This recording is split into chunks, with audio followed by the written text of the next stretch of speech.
Buenas noches, profesor. Mi nombre es Ricardo Osorio y yo le voy a hablar sobre los armados para estructuras simples. Vamos a empezar con el concreto armado. El concreto armado es un material que se obtiene de la combinación de dos materiales, es decir, el concreto simple y un refuerzo, que suelen ser entre mallas y barras de acero. ¿Por qué se mezclan estos dos elementos? Pues prácticamente porque el concreto tiene altos niveles de resistencia a las fuerzas de compresión, mientras tanto que las mallas de acero o las barras forradas tienen una alta resistencia a las fuerzas de tracción. Y la mezcla de estos dos elementos nos dan un elemento estructural que es capaz de soportar altas cargas, tanto de altas cargas y tensiones. El concreto. El concreto es prácticamente una mezcla homogénea que se obtiene de la mezcla de tres elementos. El primer elemento que hay que mencionar es el cemento, que él va a funcionar prácticamente como una pasta o pega que va a unir los demás componentes. Estos componentes o agregados, como se le llama, van a formar lo que es la mayoría de la mezcla del concreto, que va a ser entre un 60 y un 80%, y que se dividen en dos clases: los agregados finos, que suelen ser arena o tierra, y los agregados gruesos, que suelen ser grava, que puede ser grava, o piedras trituradas, que pues el grosor también dependerá de lo que para qué se va a utilizar esta estructura en sí. El último elemento primordial, obviamente, es el caso del agua, que es el que va a unir todos estos elementos y que también, dependiendo de la cantidad que se coloque, va a determinar la trabajabilidad, es decir, la facilidad con la que podemos trabajar con el cemento. Aditivos para el concreto. Hay varios aditivos que podemos utilizar para el concreto, como es el caso de los retardantes de fraguado, que son utilizados en climas fríos, dado que necesitamos un fraguado rápido. Están los retardantes de fraguado, que son muy utilizados en los climas cálidos, o cuando se tiene que agregar largas distancias al concreto. Están los aditivos que permiten una mayor permeabilidad al concreto, es decir, una mayor resistencia al agua. Hay aditivos también que ayudan también a airear el concreto, por así decirlo, agregando partículas microscópicas de aire en la mezcla, y que estos son necesarios, por ejemplo, cuando hay climas en donde se sufre de hielo y deshielo, es decir, hay cambios de estaciones. Patologías del concreto. Algunas de las patologías que suele sufrir el concreto puede ser, por ejemplo, fisuras, que estas se dan por la fuerza de compresión, en donde esta misma va deteriorando el estado y lo va fisurando, le va creando, va como que quitando las fortalezas que tiene. Y otra patología común que suele sufrir el concreto también es el tema de la corrosión del acero.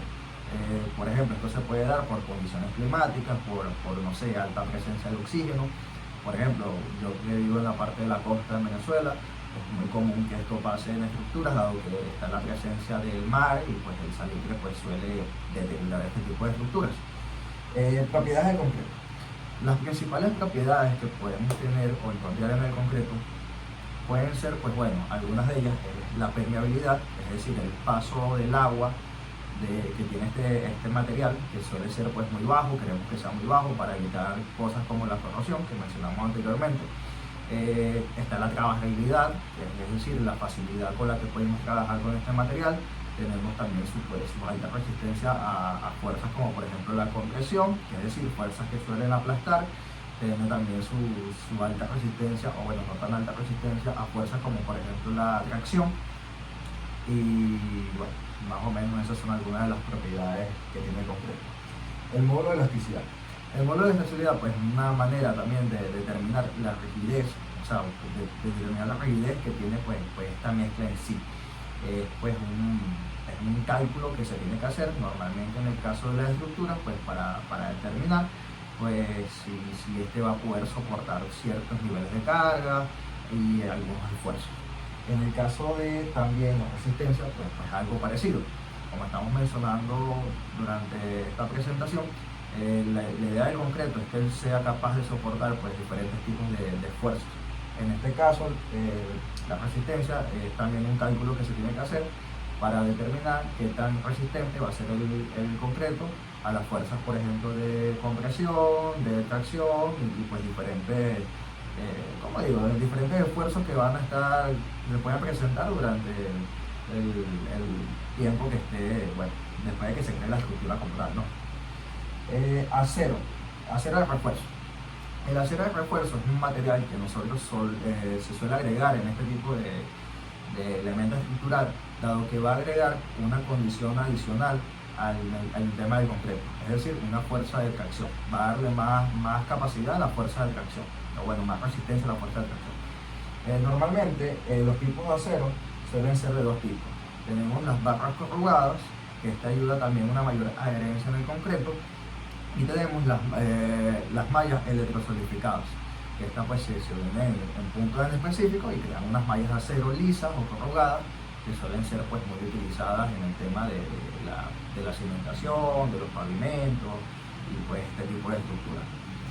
Propiedades también del acero de refuerzo, o sea, ¿cuál es la principal propiedad que agrega este mismo? Bueno, como estaba mencionando anteriormente, el principal problema que tiene el concreto es que el concreto pues, puede ser muy resistente a las fuerzas de compresión, es decir, las que los aplastan, pero no es tan resistente a la fuerza de la tracción.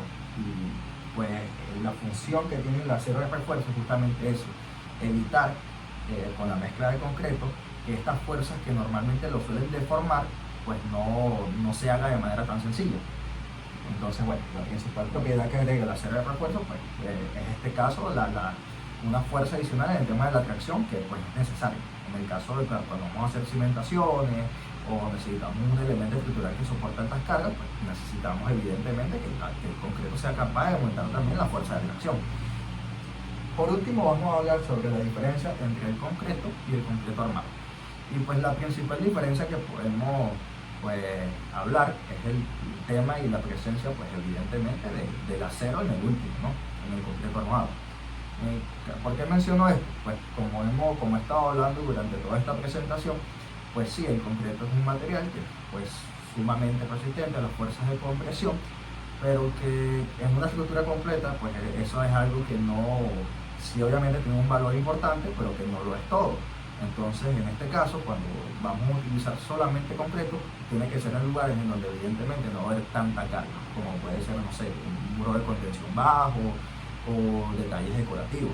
En cambio, el tema del concreto armado, pues es mucho más importante a nivel estructural, porque este sí, gracias al refuerzo adicional que le va a dar el acero, sea a través de las mallas o de barras corrugadas, pues va a ser capaz de soportar pues muchos más esfuerzos y fuerzas que se ejercen durante la construcción o durante todo el tiempo que va a estar la estructura, ¿no? O sea, esta va a ser capaz pues de soportar mayores pesos y que pues evidentemente va a ser importante en el tema, como mencioné anteriormente, de los muros, de la cimentación, de todos los elementos estructurales que verdaderamente van a soportar el peso de la estructura. Y pues bueno, eso sería toda mi presentación. Muchas gracias, pase buena noche.